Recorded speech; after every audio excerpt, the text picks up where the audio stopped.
mereka berhasil banget untuk ngebuat image penjahat itu tuh justru jadi keren gitu. There are people in this world who go looking for adventure. Film ini tuh bercerita tentang keberanian dan tekad seseorang dalam menjalankan pilihan hidupnya. Terus bagaimana at the end of the day kita sebagai manusia tuh harus belajar untuk bisa juga mengesampingkan ego kita gitu. Karena ending dari film ini kan cukup dalam gitu ya. Quote yang paling aku ingat tuh adalah happiness is only real when shared. Dia kabur dari society, pengen hidup sendiri, tapi pada akhirnya kayak dia harus menghadapi suatu masa sulit yang di situ dia baru menyadari pentingnya kehadiran orang-orang lain yang ada dalam hidup dia gitu. Cukup dalam sih, aku nonton film itu kayak nggak pernah nggak nangis sih gitu. Udah berapa kali nonton film Into the Wild nih? Aku baru nonton 3 kali sih, jadi aku sempet nonton tuh dulu waktu aku masih kayak agak kecil, mungkin umur 14-15 tahun, itu aku belum terlalu nangkep makna dan esensi dari filmnya, tapi sempet nonton lagi dan lagi, ya makin kesini makin ngerti gitu kan. You can sew almost anything into the canvas of a coat. When I was a boy, I started to hide things in the linings of the Pemeran garments. utamanya tuh Daniel Day-Lewis, dan he's like one of my ultimate favorite actors, karena menurut aku dia adalah orang yang selalu tampil konsisten dalam setiap film dengan screen presence yang sangat kuat gitu ya, kayak Dominate every scene gitu ya.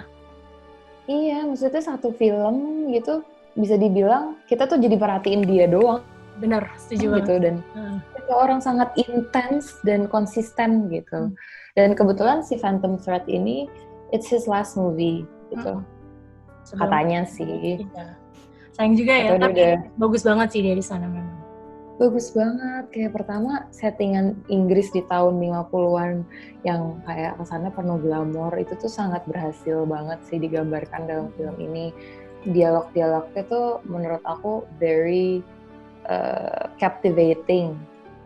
Terus karakter-karakternya tuh banyak banget yang unik dan very strong, apalagi karakter yang dimainin sama Daniel Day-Lewis ini kan dia berhasil banget untuk kayak menjiwai si karakter perancang busana yang sangat fokus dan sangat detail dan sangat into apa yang dia kerjain.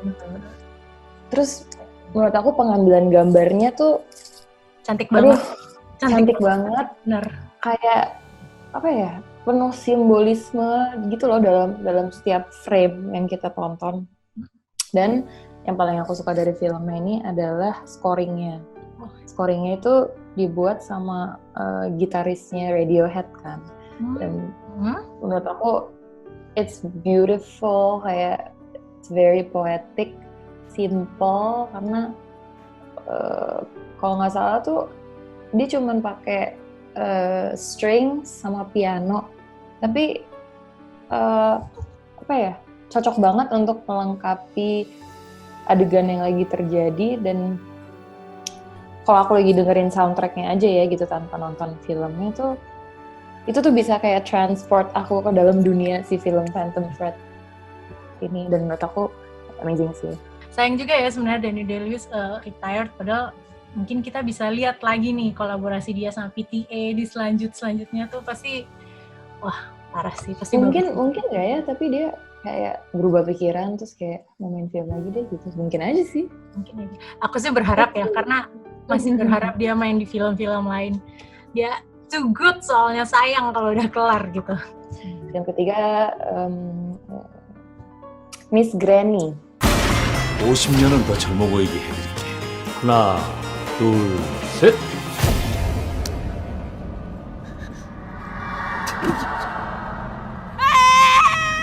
Kamu peranin karena kan adaptasinya.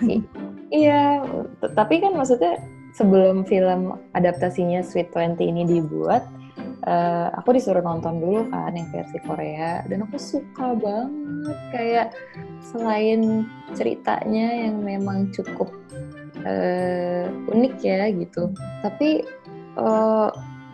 menurut aku yang paling berkesan tuh aku ngeliat acting si pemeran utamanya itu justru si Shim Eun Kyung itu kayak dia berhasil banget sih mimik gerakan dan ekspresi dan tingkah laku si nenek-nenek yang apa namanya cerewet, bawel, dan menurut aku pemilihan cast-nya tuh oke banget sih karena aku bener-bener ngerasa dia tuh mirip sama si nenek-nenek yang apa namanya maksudnya sama orang yang memerankan diri dia sebagai nenek-nenek gitu.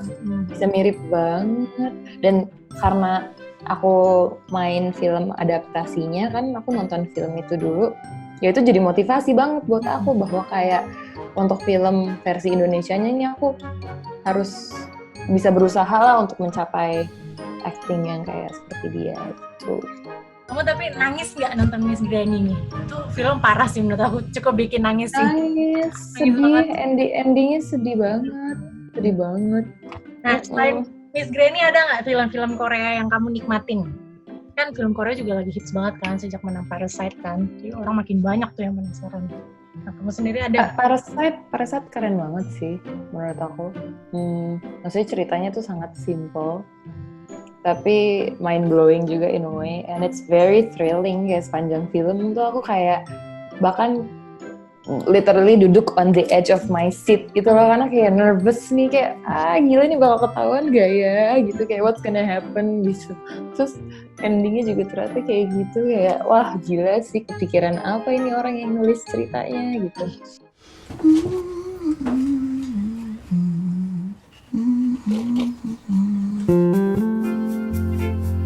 Hello there, Charles.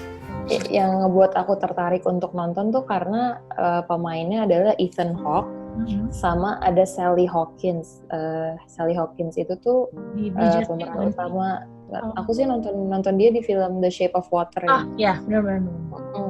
Bagus banget ceritanya menurut aku. Jadi kayak it's about this amateur folk painter yang dia tuh dari sejak kecil memang punya semacam kelainan gitu. Dia punya penyakit artritis atau mungkin kayak kalau bahasa Indonesianya itu kayak rematik gitu ya. Okay. Dimana kayak ada masalah sama persendiannya gitu lah yang makin lama tuh makin kaku. Jadi kalau di film itu tuh digambarkan ceritanya si Sally Hawkins ini emang badannya bungkuk, jalannya agak susah gitu.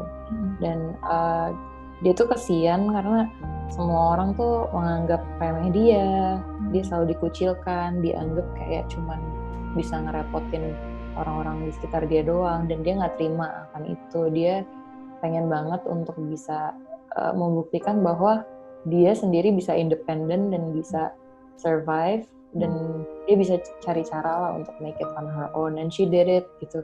Akhirnya dia jadi terkenal gitu, dan it's a very touching story sih. Aku nonton itu juga sampai nangis-nangis. Tiring juga ya berarti ya? Bagus banget. Dan it's based on a true story juga. Kayak ini ada gitu orang aslinya. Which is ini sebenarnya bukan film, tapi kayak trilogy. Aku suka banget sama Ocean's 11, 12, and 13. We need a job. We need a high-paying job. Well, now we're too hot to work anywhere in this country. Where are we going?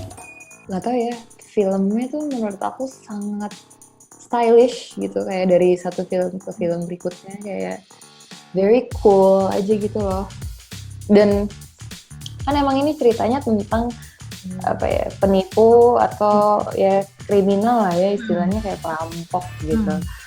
Dan biarpun kita tahu end goal mereka adalah untuk menyelesaikan misi perampokan, tapi kayak ceritanya tuh selalu nggak mudah ditebak gitu loh dengan rintangan-rintangan yang harus mereka hadapi gitu. Menurut aku, kalau pribadi menurutku Ocean's 11 tuh bikin kita yang tadinya nggak harus ngerouting para kriminal. Iya, kita root for them gitu loh. Itu dia, makanya gini, jajaran aktor yang main di film itu kan juga nggak sembarangan ya, kelas A semua, kayak Matt Damon, George Clooney, Brad Pitt, ada Julia Roberts. Ya benar. Mereka berhasil banget untuk ngebuat image penjahat itu tuh justru jadi keren gitu. Iya, Iya sih, dengan pembawaannya, dengan kayak pakaian mereka, karakter mereka, attitude mereka masing-masing yang kayak cool dalam cara tersendiri gitu. Nah, kamu sendiri ada nggak sih keinginan pengen tuh main-main di film-film semacam kayak Ocean Eleven kayak gitu, ada nggak sih? Pengen banget. Pengen banget, sumpah. Apa nih alasannya? Menurut aku ya justru di Indonesia tuh kayak ya belum ada deh film yang ya ada sih sebenarnya kayak Comic 8 gitu, mungkin temanya cukup mirip tapi kan kalau Comic 8 versi komedinya ya gitu. Sementara kalau Ocean's 11, 12, 13 itu ya maksudnya ada unsur komedinya tapi kayak tetap film action serius gitu sebenarnya. Jadi aku pengen banget sih, kayak keren aja gitu. Maksudnya perampok tapi kayak stylish, keren gitu dan pinter ya kan.